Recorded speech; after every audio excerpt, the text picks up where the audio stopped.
एक दिन मैले उसलाई सोधे, कति माया गर्छौ मलाई? उसले भन्यो, आफूलाई भन्दा पनि धेरै। त्यसपछि मैले सोधे, कहाँसम्म मलाई साथ दिन्छौ? उसले मुस्कुराउँदै भन्यो, जबसम्म मेरो सास रहन्छ तबसम्म म तिमीलाई साथ दिन्छु। अनि फेरि मैले सोधे, के म तिमीलाई भरोसा गर्न सक्छु त? उसले भन्यो, आँखा बन्द गरेर भरोसा गर्न सक्छौ।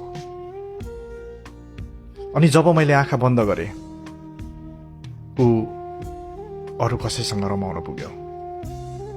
त्यसपछि फेरि मैले भने, धोका दियौ तिमीले।